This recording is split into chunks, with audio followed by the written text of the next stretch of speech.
आज की कक्षा में हम एक नवीन विषय, नवीन अध्याय का अध्ययन करेंगे और आज का हमारा विषय है विद्यार्थियों अपठितावबोधनम।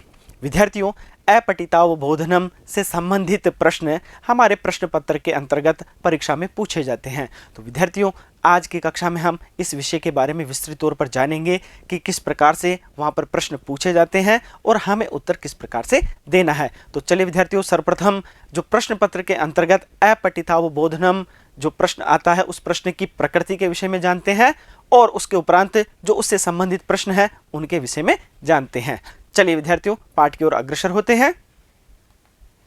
विद्यार्थियों, अपठितावबोधनम हमारा जो पाठ्यक्रम है उस पाठ्यक्रम के अनुसार किसी कथा, घटना, निबंध या महान व्यक्ति पर आधारित 80 से 100 शब्दों का अपठित गद्यांश देकर उसमें से 8 से 10 प्रश्न पूछा जाना अपेक्षित है।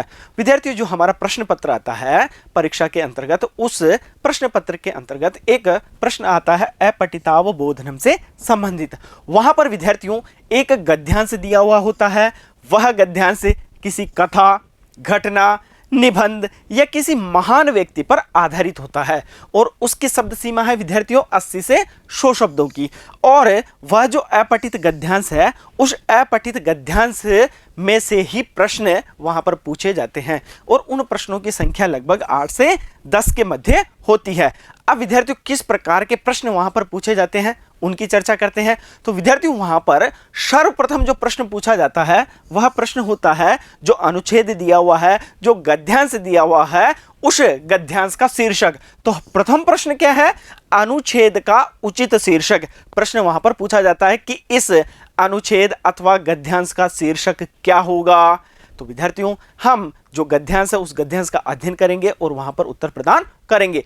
अब विद्यार्थियों, वहां पर अन्य जो प्रश्न है उसके अंतर्गत देखिए संस्कृत भाषा में प्रश्नोत्तर। अब वहां पर जो गद्यांश है वह संस्कृत भाषा के अंतर्गत ही आता है और वहां पर जो प्रश्न पूछे जाएंगे वह भी संस्कृत भाषा के अंतर्गत ही पूछे जाएंगे। तो विद्यार्थियों, वहां पर यह बता रहे हैं कि संस्कृत भाषा के अंतर्गत प्रश्नोत्तर होंगे। अब वह प्रश्न किस प्रकार के होंगे? तो उन्होंने बताया कि इन्हें 2 प्रकार से पूछा जा सकता है। अब 2 प्रकार से किस प्रकार से पूछा जाता है? तो देखिए विद्यार्थियों, वहां पर एक पदेन प्रश्न। एक पदेन प्रश्न से तात्पर्य क्या है कि इस प्रकार के प्रश्न पूछे जाएंगे कि उनके उत्तर हमें एक ही पद के अंतर्गत लिखना है। और पूर्ण वाक्येन प्रश्न द्वितीय है विद्यार्थियों, वहां पर जो प्रश्न पूछा जाएगा उस प्रश्न का उत्तर हमें पूर्ण वाक्य के अंतर्गत देना है। इसके अलावा विद्यार्थियों, वहां पर भाषिक कार्य, व्याकरण संबंधी प्रश्न। अब वहां पर भाषा से संबंधित और व्याकरण से संबंधित भी प्रश्न पूछे जाएंगे। किस किस प्रकार से हो सकते हैं वह ये प्रश्न? कर्तरी क्रिया अन्विति, विशेष्य विशेषण अन्विति, सर्वनाम के स्थान पर संज्ञा तथा संज्ञा के स्थान पर सर्वनाम प्रयोग, पर्याय एवं विलोम पदों पर आधारित होंगे। अब विद्यार्थियों, यहां पर हमने अध्ययन किया है कि जो हमारा अनुच्छेद होगा, जो हमारा गद्यांश होगा, उसमें किस किस प्रकार के प्रश्न पूछे जा सकते हैं। देखिए, सर्वप्रथम प्रश्न हमने क्या देखा कि यहां पर शीर्षक से संबंधित प्रश्न पूछा जाएगा। दूसरा हमने यहां पर देखा कि संस्कृत भाषा के अंतर्गत प्रश्न पूछे जाएंगे। उसमें किन किन प्रकार के हैं? 2, एक पद के अंदर और पूर्ण वाक्य के अंदर। उसके अलावा विद्यार्थियों, वहां पर भाषिक कार्य, व्याकरण से संबंधित प्रश्न पूछे जाएंगे। अब विद्यार्थियों, यह प्रश्न किस प्रकार के होंगे हम उनको जानते हैं उदाहरण के माध्यम से। देखिए विद्यार्थियों, यहां पर बताया गया है कि अनुच्छेद का उचित शीर्षक। हमने पढ़ा कि प्रथम जो प्रश्न है वह क्या होगा? इस अनुच्छेद का, इस गद्यांश का क्या लिखो? शीर्षक लिखो। अब शीर्षक के अंतर्गत विद्यार्थी प्रश्न इन प्रकार से पूछे जाते हैं। देखिए, प्रश्न सभी संस्कृत भाषा के अंतर्गत होंगे। देखिए, अस्य अनुच्छेदस्य समीचीनम शीर्षकम लिखन्तु, यह प्रश्न वहां पर दिया हुआ होगा। या इस प्रकार से होगा, प्रस्तुतस्य अनुच्छेदस्य योग्यम शीर्षकम लिखन्तु। इनका तात्पर्य क्या है? यह या इस गद्यांश का उचित शीर्षक लिखें। इस प्रकार से वहां पर प्रश्न होगा। अब विद्यार्थियों, हमें वहां पर जो गद्यांश दिया हुआ है उस गद्यांश का अध्ययन करना है, भली भांति पूर्वक उसको पढ़ना है, समझना है और उसके उपरांत जो गद्यांश का शीर्षक है वह निर्धारित करना है और उत्तर पुस्तिका के अंतर्गत लिखना है। अब विद्यार्थियों अगले जो प्रश्न है उनके विषय में चर्चा करते हैं। देखिए वहां पर है संस्कृत भाषा में प्रश्नोत्तर। अब संस्कृत भाषा के अंतर्गत जो प्रश्नोत्तर है उन प्रश्नोत्तरों में हमने देखा कि हमने दो प्रकार से वहां पर विभाजित किया हुआ है। पहला क्या था विद्यार्थियों, एक पदेन, और दूसरा क्या था, पूर्ण वाक्यन। तो विद्यार्थियों इन्हें दो प्रकार से पूछा जा सकता है, एक पदेन प्रश्न और पूर्ण वाक्यन प्रश्न। अब देखिए दोनों के उदाहरण हमने यहां पर लिखे हैं। पहला है अस्माकं प्रभावः कुत्र स्यात्। अब विद्यार्थियों यह प्रश्न हमने काल्पनिक तौर पे यहां पर लिया है ताकि हम इसे समझ सके। तो प्रश्न पूछ रहा है कि अस्माकं प्रभावः कुत्र स्यात्, तो हमें कुत्र के स्थान पर उत्तर देना है। तो अब हमारा उत्तर क्या होगा विद्यार्थियों, एक पद के अंतर्गत। देखिए मान लीजिए इसका उत्तर मैं कहता हूं कि अस्माकं प्रभावः कुत्र स्यात्, हमारा प्रभाव कहां होना चाहिए, तो हमारा प्रभाव पर्यावरण के ऊपर होना चाहिए या अन्य व्यक्ति पर होना चाहिए। तो अब हम उत्तर सिर्फ इतना सा ही लिख के उसे पूर्ण करेंगे। अगला प्रश्न है विद्यार्थियों हमारा, उपर्युक्ता कथा किम बोधयति। उपर्युक्ता कथा किम बोधयति। मान लीजिए कि हमारे गद्यांश के तौर पर वहां पर एक कथा है और हमारे पूर्ण वाक्य के अंतर्गत वहां पर प्रश्न पूछा जाता है कि ऊपर की कथा क्या बोध कराती है। उपर्युक्ता कथा किम बोधयति। तो विद्यार्थियों वहां पर हमें उत्तर क्या देना है, पूर्ण वाक्य के अंतर्गत देना है। चलिए विद्यार्थियों और जो शेष प्रश्न है उनके विषय में भी जानते हैं। अब विद्यार्थियों हमारे सम्मुख आता है भाषिक कार्य। इसको हम कर लेते हैं भाषिक कार्य। अब भाषिक कार्य के अंतर्गत विद्यार्थियों व्याकरण संबंधी प्रश्न है। अब हमने जो पूर्व है यहां पर भी हमने देखा था कि जो भाषिक कार्य है उसके अंतर्गत व्याकरण संबंधी प्रश्न है। अब व्याकरण संबंधी जो प्रश्न है वह कर्तृक्रिया अन्विति, विशेष्य विशेषण अन्विति, इस प्रकार से प्रश्न है। चलिए विद्यार्थियों इनको एक एक लेते हैं और प्रश्न के माध्यम से समझते हैं। देखिए ये प्रश्न कर्तरी क्रियापद चयन। अब यहां से आरंभ करते हैं विद्यार्थियों। सर्वप्रथम जो प्रश्न है वह किन किन प्रकार से पूछे जा सकते हैं। अब यहां पर हम देखते हैं कि यह प्रश्न कर्तरी क्रियापद चयन। अब जो वाक्य दिया हुआ होगा, एक वहां पर एक वाक्य दिया हुआ होगा, उस वाक्य में से हमसे वह प्रश्न करेगा कि इस वाक्य में से कर्तरी पद का चयन करो या फिर उस वाक्य में से क्रियापद का चयन करो। इस प्रकार से वहां पर प्रश्न पूछे जाते हैं। देखिए यहां पर है कि एक वाक्य हमने यहां पर काल्पनिक तौर पर लिखा है ताकि हम इसे अच्छे से समझ सके। देखिए वैज्ञानिके उपयोगः विहितः अत्र कः कर्ता। वैज्ञानिके उपयोगः विहितः, इस वाक्य में कर्ता पद कौन सा है। अब विद्यार्थियों वाक्य हमारे सम्मुख है। अब इस वाक्य में से हमें क्या चुनना है, कर्ता पद चुनना है। तो अब उत्तर क्या लिखेंगे हम, वैज्ञानिके इति अत्र कर्तरी पदम। इस प्रकार से हम इसका उत्तर लिखेंगे।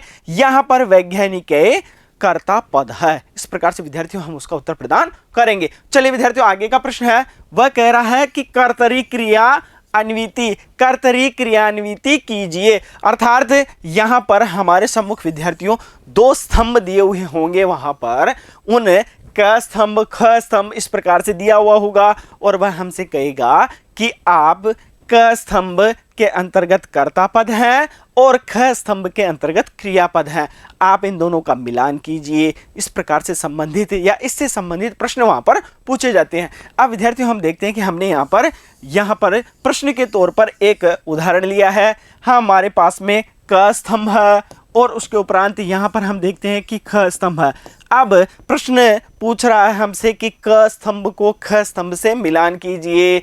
तो विद्यार्थियों हम देखते हैं कि देशभक्ति धारा, लेकिन ये सभी प्रश्न विद्यार्थियों जो हमारा गद्यांश दिया हुआ है उस गद्यांश के अंतर्गत या उससे ही संबंधित पूछा जाएगा। हमने जहां यहाँ पर जो प्रश्न लिए हैं वह काल्पनिक तौर पे है, अभ्यास के लिए है, ताकि हम जो प्रश्न है वह किस प्रकार से पूछे जाते हैं उनको समझ सकें। अब देखिए विद्यार्थियों देशभक्ति धारा, आगे लिखा हुआ है पालयति, अस्माभि विधेयम जननी वंदे अहम प्रवहति। इस प्रकार से जो क स्तंभ है उसके जो उत्तर है वह ख स्तंभ में है लेकिन क्रम विहीन है। चलिए विद्यार्थियों इनको क्रम से जमा लेते हैं। देशभक्ति धारा प्रवहति, अस्माभि विधेयम जननी पालयति, अहम वंदे। इस प्रकार से है। अब विद्यार्थियों जो शेष प्रश्न है किस प्रकार से आ सकते हैं उनके विषय में भी जानते हैं।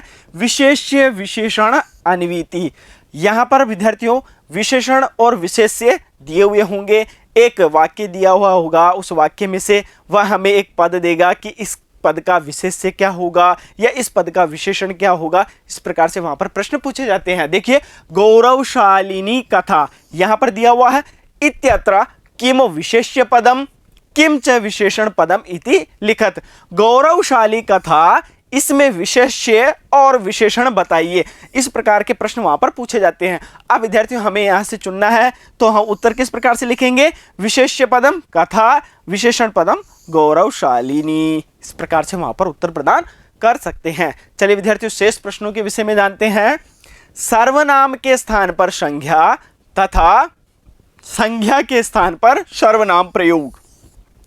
अब विद्यार्थियों, एक वाक्य दिया हुआ होगा, उस वाक्य के अंतर्गत हमें वह बताएगा कि यह जो संज्ञा पद है, इस संज्ञा पद के स्थान पर जो सर्वनाम पद है उसका प्रयोग करो, या सर्वनाम पद दिया हुआ होगा उसके स्थान पर संज्ञा पद का प्रयोग करो। इस प्रकार से वहां पर प्रश्न पूछे जाते हैं। देखिए, उदाहरण के तौर पर, माता भूमि पुत्रो अहम पृथिव्याः, अत्र रेखांकित पदस्य संज्ञा पदस्य स्थाने सर्वनाम पदस्य प्रयोगम कृत्वा वाक्यम पुनर्लिखन्तु। अब यहां पर विद्यार्थियों, ये हम रेखांकित पद यहां पर बना लेते हैं।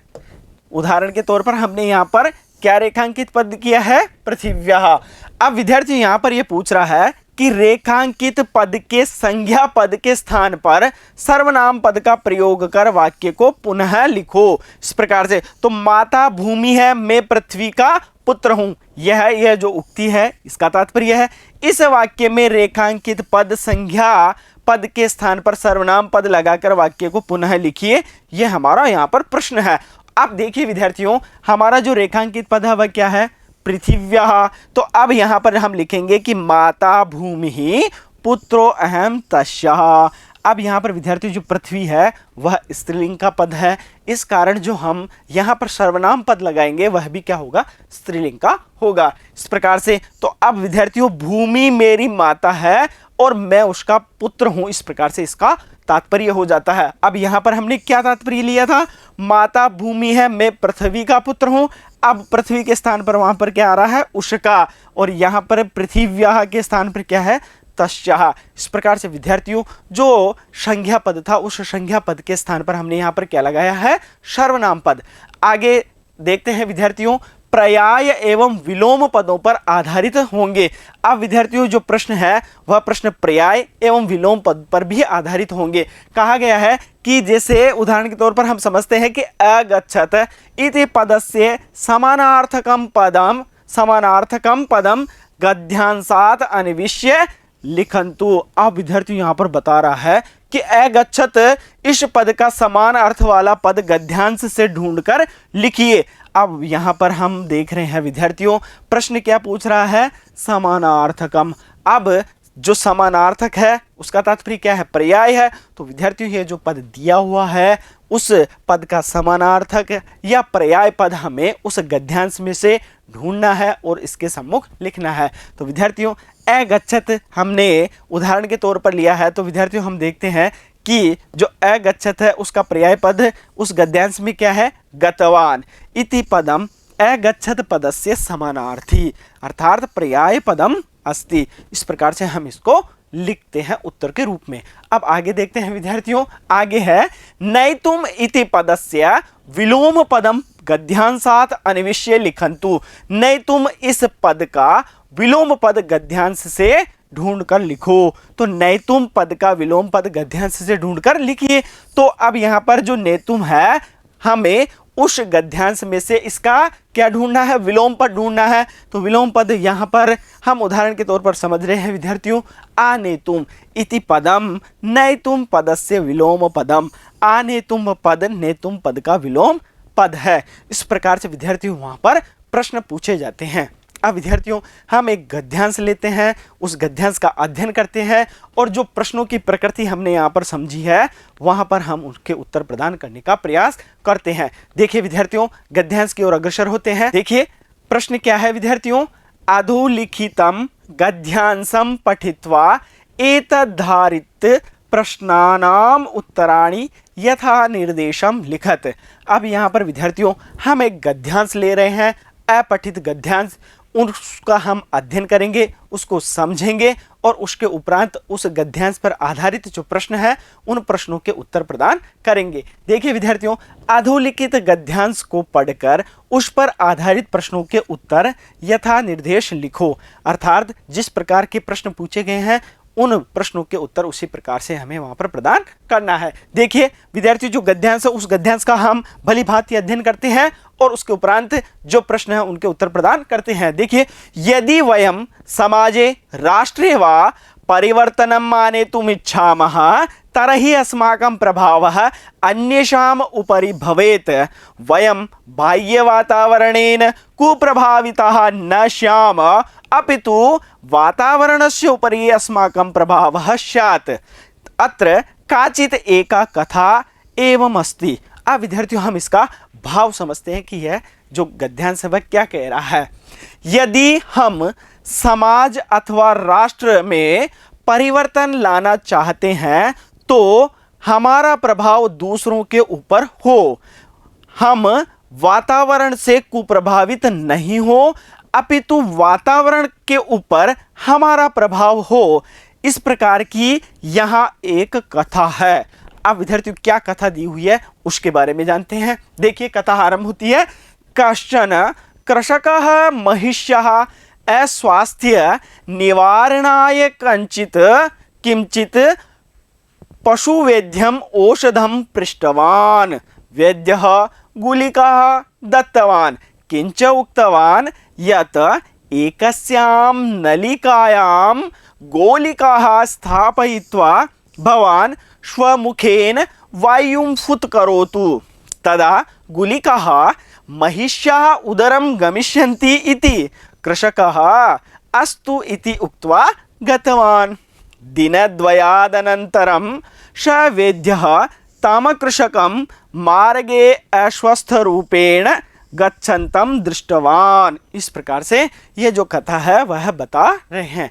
चलिए विद्यार्थियों, इसके भाव को समझते हैं। कश्चन कृषकः महिष्याः अस्वास्थ्य निवारणाय कंचित पशुवैद्यम औषधम पृष्टवान्। कश्चन, कोई किसान भैंस के अस्वस्थ के निवारण के लिए, अर्थात उसका जो अस्वस्थ है, बीमार है, उसके निवारण के लिए किसी पशु वैद्य के पास औषधि के लिए पूछा। यह कह रहा है वैद्य गुलिकाः दत्तवान, वैद्य गोली देता है, किंच उक्तवान, और कुछ कहता है, यत् कि एकस्यां नलिकायां गोलिकाः स्थापयित्वा, एक नलिका, नलिका नली से तात्पर्य है विद्यार्थियों पाइप, तो जो पाइप है उसमें गोलिका स्थापयित्वा, गोली को रखकर भवान स्वमुखेन वायुं फुत्करोतु, आप अपने मुख से उसमें वायु से क्या कीजिए विद्यार्थियों, फूंक मारिए। तो वह कह रहा है कि जो पाइप है उस पाइप के अंदर आप गोली रखिए और गोली को रखकर भैंस के मुंह के अंदर, उस गोली का जो पाइप है उस पाइप को भैंस के मुख के अंदर रखिए और गोली रखने के उपरांत उसमें फूंक लगाइए। तदा गुलिकाः, तब गोली महिष्याः उदरम गमिष्यन्ति इति, तब गोली भैंस के पेट के अंदर चली जाएगी। तात्पर्य यह बता रहा है विद्यार्थियों यहाँ पर कि जो भैंस है उसके अस्वस्थता के निवारण के लिए, अर्थात उसके स्वास्थ्य के जो ठीक हो जाए उसके लिए वह किसी पशु वैद्य के पास औषधि के लिए पूछा। वैद्य वहां पर उसको एक गोली देता है और कुछ कहता है, वह कहता है कि आप एक नली लेना, एक पाइप लेना, उस पाइप के अंदर क्या रखना विद्यार्थियों, गोली रखना, और गोली रखने के उपरांत आप उससे अपने वायु से, जो आप वायु है अपने मुख की जो वायु है उससे उसमें फूंक मारना, और इसके कारण से वह जो गोली है वह भैंस के पेट के अंदर चली जाएगी या भैंस के मुख के अंदर चली जाएगी। कृषकः अस्तु इति उक्त्वा गतवान, कृषक ठीक है ऐसा कहकर चला जाता है या गया। दिनद्वयादनन्तरं स वैद्यः तं कृषकं मार्गे अस्वस्थ रूपेण गच्छन्तं दृष्टवान। 2 दिन के उपरांत, 2 दिन बाद स वैद्य, वह वैद्य उस किसान को मार्ग में अस्वस्थ रूप से जाते हुए देखता है। अब विद्यार्थियों जो किसान है वह किसान जो पशु वैद्य है उससे गुलिका लाता है। गुलिका लाने के उपरांत जो पशु वैद्य है वह उससे कहता है कि आप एक पाइप लेना, पाइप के अंदर गोली को रखना और जो एक मुख है, एक सिरा है, वह भैंस के मुख के अंदर रखना और दूसरे सिरे से आप जो अपने मुख है उससे वायु से प्रहार करते हुए अर्थात फूंक मारते हुए उस गोली की ओर भेजना, ताकि वह जो गोली पाइप के माध्यम से या उस नली के माध्यम से भैंस के पेट के अंदर चली जाए। लेकिन विद्यार्थियों यह बता रहा है कि अंत में 2 दिन के बाद जब वह वैद्य भ्रमण के लिए निकलता है या भ्रमण के दौरान उसे जो कृषक है वह अस्वस्थ रूप से जाता हुआ दिखता है। यह इसका तात्पर्य है। आगे देखते हैं विद्यार्थियों, किम संजातम इति पृष्टे सति स कृषकः उक्तवान तया नलिकया अहम फुत करोमि ततः पूर्वं महिष्या एवं फुतकृतं परिणामतः गुलिका मम उदरम गता इति। किम संजातम इति क्या हो गया, पृष्टे सति पूछता है।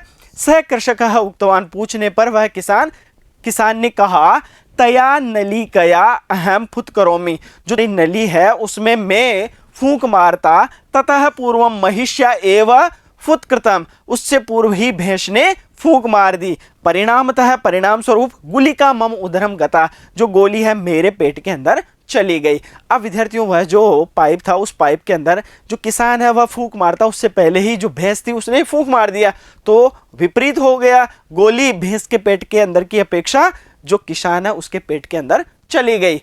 अनया कथया बोध्यते यत, इस कथा से बोध होता है कि बाह्य वातावरणस्य कुप्रभावः येषाम् उपरि न भवति ते एव सफलाः भवन्ति। कह रहा है इस कथा से बोध होता है कि बाह्य वातावरण का कुप्रभाव जिनके ऊपर नहीं होता है वे ही सफल होते हैं। नेतारः मार्गदर्शकाः समाज शोधकाः च बाह्य दूषितं वातावरणं परिवर्तयन्ति न तु स्वयं तेन दूषितेन वातावरणेन प्रभाविताः भवन्ति।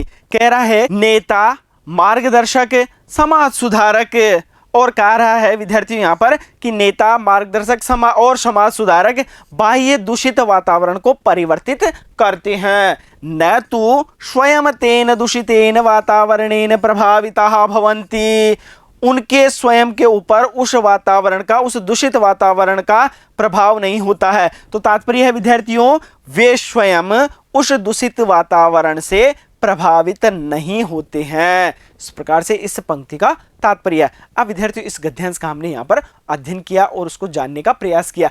अब इस गद्यांश के ऊपर आधारित जो प्रश्न है उन प्रश्नों का अध्ययन करते हैं और उन्हें उत्तर प्रदान करते हैं। देखिए विद्यार्थियों गद्यांश के अंतर्गत सर्वप्रथम प्रश्न के अंतर्गत पहला प्रश्न है वही अस्य गद्यावतरणस्य समुचितं शीर्षकं लिखन्तु। अब यह जो गद्यांश है उसका हमें क्या लिखना है, यहाँ पर समुचित शीर्षक लिखना है। तो प्रश्न का जो पूछ रहा है उसका तात्पर्य क्या है विद्यार्थियों, इस गद्य अवतरण का समुचित शीर्षक लिखिए। तो विद्यार्थियों इसका समुचित शीर्षक क्या होगा, हमने बार बार इसका अध्ययन किया है। अस्माकं प्रभावः वातावरणस्योपरि, हमारा प्रभाव वातावरण के ऊपर। अस्माकं प्रभावः कुत्र स्यात्, हमारा प्रभाव कहाँ हो, तो उन्होंने कहा कि अस्माकं प्रभावः वातावरणस्योपरि अन्येषाम् उपरि वा, हमारा जो प्रभाव है वह किस पर हो, वातावरण के ऊपर हो, दूसरों के ऊपर हो, जबकि जो दूषित वातावरण है उसका प्रभाव हमारे ऊपर नहीं हो। उपर्युक्तः कथा किम बोधयति, यह जो कथा है वह क्या बोध कराती है, तो कह रहे हैं कि यत बाह्य वातावरणस्य कुप्रभावः येषाम् उपरि न भवति ते एव सफला भवन्ति, कि बाह्य वातावरण का कुप्रभाव जिनके ऊपर नहीं होता है वे ही सफल होते हैं। गुलिकाः कस्य उदरे गतः कृषकस्य, जो गोली है वह किसके पेट में जाती है, कृषक के पेट में जाती है। अब विद्यार्थियों हमने गद्यांश का अध्ययन किया, उस गद्यांश के आधारित यहाँ पर प्रश्न पूछे गए हैं, उसके आधार पर यहाँ पर प्रश्न पूछे गए हैं, उन प्रश्नों के उत्तर हमें जो गद्यांश है उसके आधार पर ही यहाँ पर देना है। चलिए विद्यार्थियों जो शेष प्रश्न है उनकी ओर अग्रसर होते हैं। कह कम पृष्ठवान औषधम, किसने किसको पूछा औषधि के लिए। तो विद्यार्थियों यहाँ पर हमने देखा था कि किसने पूछा था, किसान ने पूछा था, किसको पूछा था, वैद्य को पूछा था। तो उत्तर कैसे लिखेंगे, कृषकः पशु वैद्यम। कृषकः अस्तु इति उक्त्वा गतवान, कृषक ठीक है ऐसा कहकर जाता है या गया। तो अस्मिन् वाक्ये कर्तरि पदम किमस्ति। अब विद्यार्थी यहाँ पर देखो, हमने जो अध्ययन किया है कि वहां पर कर्ता से संबंधित भी प्रश्न पूछे जाते हैं। तो यहाँ पर पूछ रहे हैं कि कृषकः अस्तु इति उक्त्वा गतवान अस्मिन् वाक्ये कर्तरि पदम किमस्ति। इस वाक्य में कर्तरि पद कौन सा है? तो विद्यार्थी यहाँ पर कर्तरि पद है कृषकः। अगच्छत् इति पदस्य समानार्थकं पदम गद्यांशात् अन्विष्य लिखन्तु। अगच्छत् इस पद का समानार्थक पद गद्यांश से ढूंढकर लिखो। अब विद्यार्थियों, हमने जो गद्यांश का अध्ययन किया है उस गद्यांश के आधार पर हमें जो अगच्छत् है उसका समानार्थक पद या पर्याय पद उस गद्यांश में से ढूंढना है और यहाँ पर लिखना है। तो विद्यार्थियों, हम जो गद्यांश है उसके अध्ययन के दौरान हमने देखा था कि वहां पर जो आरंभिक पद है उसके अंतर्गत वहां पर गतवान पद आया हुआ है। तो इसका समानार्थक पद क्या होगा? गतवान। नेतुम इति पदस्य विलोम पदम गद्यांशात् अन्विष्य लिखन्तु। नेतुम इस पद का विलोम पद गद्यांश से ढूंढ कर लिखो। तो विद्यार्थियों, नेतुम जो पद है उसका विलोम पद है गद्यांश के अंतर्गत आनेतुम। इस प्रकार से विद्यार्थियों, इस गद्यांश का हमें अध्ययन करना है और जो प्रश्न दिए हुए हैं उन प्रश्नों को हल करना है। अब विद्यार्थियों, हम एक और अपठितावबोधनम का अभ्यास करते हैं। अब विद्यार्थियों, प्रश्न पत्र के अंतर्गत हमारा प्रश्न किस प्रकार से पूछा जाता है? अधोलिखितम गद्यांशम पठित्वा एतद आधारित प्रश्नानाम उत्तराणि यथा निर्देशम लिखत। अधोलिखित गद्यांश पढ़कर उस पर आधारित प्रश्नों के उत्तर यथा निर्देश लिखो। इस प्रकार से हमारा प्रश्न पत्र के अंतर्गत आता है। अब विद्यार्थियों, हम यह जो गद्यांश है उस गद्यांश का भलीभांति अध्ययन करते हैं और इस गद्यांश पर आधारित जो प्रश्न है उन्हें उत्तर प्रदान करते हैं। देखिए विद्यार्थियों, स्त्रियों ही मातृशक्ति प्रतीक भूता भवंती। स्त्रियां ही मातृशक्ति की प्रतीक भूत होती है। निसर्गादेव तासु गृहस्थ जीवनस्य उत्तरदायित्वं बालकानां भरण पोषणादिकस्य च दायित्वं समापतति। निसर्गादेव स्वाभाविक रूप से उनमें गृहस्थ जीवन का उत्तरदायित्व और बालकों का भरण पोषण का दायित्व होता है। अब विद्यार्थियों, स्वाभाविक रूप से उनमें गृहस्थ जीवन का उत्तरदायित्व और बालकों का जो भरण पोषण है उसका दायित्व उन पर होता है। शिशोः संस्कारादानस्य सदाचरण शिक्षणस्य भर्तुः सहयोगस्य पारिवारिक जनानां सेवायाः समागता नाम, यहाँ पर नाम भी है विद्यार्थियों, समागता नाम अभ्यगतानां शुश्रूषायाः लोकहित संपादनस्य च समग्रमपि कर्तव्यजातं स्त्रीषु निपतति। देखिए विद्यार्थियों, एक एक पद को लेते हैं और उसके भाव को जानते हैं। देखिए, शिशोः संस्कारादानस्य, शिशु में संस्कार देने का, सदाचरण शिक्षणस्य, सदाचरण शिक्षण का, भर्तुः सहयोगस्य, पति के सहयोग का, पारिवारिक जनानां सेवायाः, पारिवारिक लोगों की सेवा का, समागतानां अभ्यगतानां, आए हुए अतिथियों की शुश्रूषायाः, सेवा का, लोकहित संपादनस्य च, और लोकहित संपादन का, समग्रमपि कर्तव्य जातम स्त्रीषु निपतति, समग्र समस्त कर्तव्य स्त्रियों पर ही है। इस प्रकार से यह जो हमारा आंसर इसका भाव है। अब विद्यार्थियों, जो शेष गद्यांश है उसका अध्ययन करते हैं। देखिए, अतः स्त्रीणाम कृते शिक्षायाः परम आवश्यकता वर्तते। अतः स्त्रियों के लिए शिक्षा की परम आवश्यकता है। सुगृहिणी तदेव सा संभवति यदा सुशिक्षिता स्यात्। सुगृहिणी तब ही वह संभव है जब सुशिक्षित हो। सुशिक्षा एव परिवारस्य, समाजस्य, राष्ट्रस्य च हितं संपादयितुं सा समर्था भवति। सुशिक्षा से ही, अब विद्यार्थियों, वह सुगृहिणी तब ही संभव है जब सुशिक्षित हो और सुशिक्षा से ही परिवार का, समाज का और राष्ट्र का हित संपादित करने में वह समर्थ होती है। तो तात्पर्य विद्यार्थियों, यदि स्त्री शिक्षित होगी तो उससे समाज, राष्ट्र और जो परिवार है उसके जो समस्त कर्तव्य है वह उन्हें भली भांति कर सकने में समर्थ होगी। और बताया विद्यार्थियों, गृहस्य सुशिक्षिता स्त्री सद्गृहिणी गृहलक्ष्मी गृहस्वामिनी वा भवति। घर की सुशिक्षित स्त्री सद्गृहिणी, घर की लक्ष्मी गृहलक्ष्मी अथवा घर की स्वामी होती है। शेव मातृभूता सदवंशम सन्नागरिकम च निर्मातुम प्रभवती। वही माता के रूप में सदवंश, अच्छे वंश का और अच्छे नागरिकों का निर्माण कर सकती है या करने में समर्थ होती है। स्त्री एवं समाजे धार्मिक संस्काराणाम सद्गुणादिकानाम स्थापनाम करोति। स्त्री ही समाज में धार्मिक संस्कार और सद्गुणों की स्थापना करती है। इस प्रकार से विद्यार्थियों, ये हमारा जो गद्यांश का अंश है उसका हमने अध्ययन किया है। चलिए जो शेष अंश है उसे भी अध्ययन करते हैं। अतः समाजे राष्ट्रे वा स्त्रीणाम समादरो मातृशक्तेश्च गौरव रक्षणम तदेव संभवति यदा ताः सुशिक्षिताः स्युः। अतः समाज में, राष्ट्र में, समाज अथवा राष्ट्र में स्त्रियों का आदर और मातृशक्ति के गौरव तब ही संभव है जब वह सुशिक्षित हो। अब विद्यार्थी उन्होंने बताया कि जो हमारी मातृशक्ति है उस मातृशक्ति का गौरव और स्त्रियों का आदर तब ही संभव है जब वह क्या हो विद्यार्थियों, सुशिक्षित हो। मातृदेवो भव इति कथनम अपि तदेव सुसंगतम भवति। माता को देवता के समान जानो या माता देवता होती है, इस प्रकार का कथन भी तब ही सुसंगत होता है। स्त्री समाजस्योन्नतिमेव विचिन्त्य मनुनाम अपि कथितम। स्त्री के समाज की उन्नति के बारे में विचार करके ही मनु ने कहा है, यत्र नार्यस्तु पूज्यन्ते रमन्ते तत्र देवता। जहां पर नारियों की पूजा होती है वहां पर देवता रमण करते हैं अथवा निवास करते हैं। इस प्रकार से विद्यार्थी जो हमारा गद्यांश था उस गद्यांश का हमने भली भांति अध्ययन किया है। चलिए अब इस गद्यांश पर आधारित जो प्रश्न है एक एक प्रश्न को लेते हैं और उन्हें हल करने का प्रयास करते हैं। देखिए विद्यार्थियों, सर्वप्रथम हमारा जो प्रश्न है वह क्या है, अस्य अनुच्छेदस्य समुचितम शीर्षकम लिखन्तु। इस अनुच्छेद का समुचित शीर्षक लिखो। अब विद्यार्थियों हमने इस जो गद्यांश है उस गद्यांश का भली भांति अध्ययन किया है और हमने बार बार यहां पर स्त्री शिक्षा के महत्व के बारे में अध्ययन किया है। तो हमारा जो शीर्षक है वह क्या होगा, स्त्री शिक्षाया महत्वम, अथवा महत्व के स्थान पर हम क्या लिख सकते हैं, स्त्री शिक्षाया आवश्यकता। इस प्रकार से ये हमारे शीर्षक हो सकते हैं।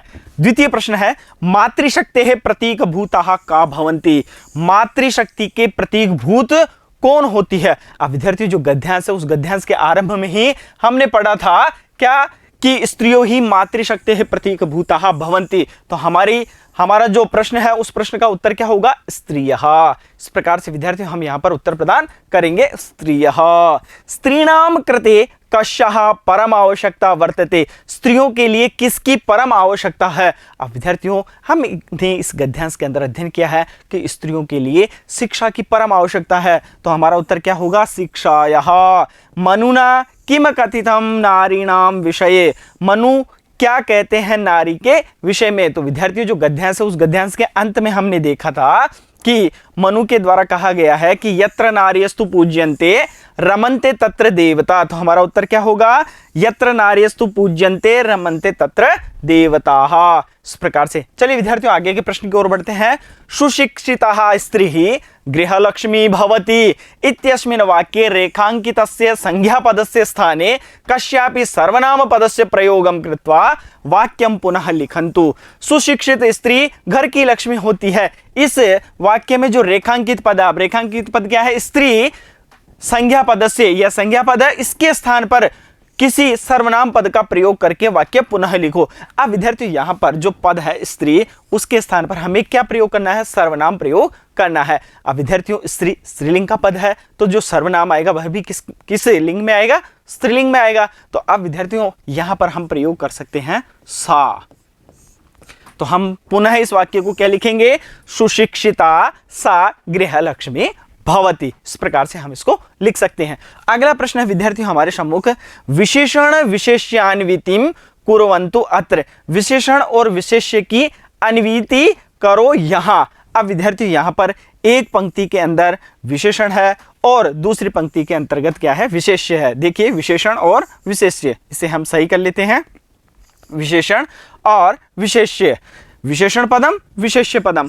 अब विद्यार्थियों हमें क्या करना है, हमें इनका मिलान करना है इस गद्यांश के आधार पर। देखिए सुशिक्षिता, सुसंगतम और समग्रम। तो विद्यार्थियों सुशिक्षिता कौन थी इस गद्यांश के अंतर्गत, क्या है, वहां पर बताया गया है स्त्री। इस प्रकार से विद्यार्थियों हमें इस विशेषण पदों को विशेष्य पद के साथ मिलान करना है। चलिए एक एक पद को लेते हैं और मिलान करते हैं। सुशिक्षिता, सुशिक्षिता है कौन है विद्यार्थियों, स्त्री। सुसंगतम, सुसंगतम क्या है, कथनम। और समग्रम कर्तव्य ज्ञानम। इस प्रकार से हमने इनको मिलान किया है। अब विद्यार्थियों हमारे सम्मुख प्रश्न क्या है, अनादरः असंगतम, अनादरः और असंगतम इत्यनयोः विलोम पदे पाठात् गृहीत्वा लिखन्तु। इन के विलोम पद पाठ से ग्रहण करके लिखो। अब विद्यार्थियों अनादर है, इसका विलोम पद क्या होगा, आदर है या समादर है। और असंगतम का विलोम पद क्या होगा, संगतम। इस प्रकार से विद्यार्थियों हमने जो अपठित गद्यांश है उस अपठित गद्यांश के अंतर्गत यहां पर गद्यांश का अध्ययन किया। अध्ययन करने के उपरांत गद्यांश पर आधारित जो प्रश्न है उन्हें किस प्रकार से हल करना है उसके बारे में हमने यहां पर जाना है। अब विद्यार्थियों जो शेष हमारे व्याकरण के विषय हैं उन विषयों के साथ मिलते हैं हम अगले वीडियो में। तब तक के लिए धन्यवाद।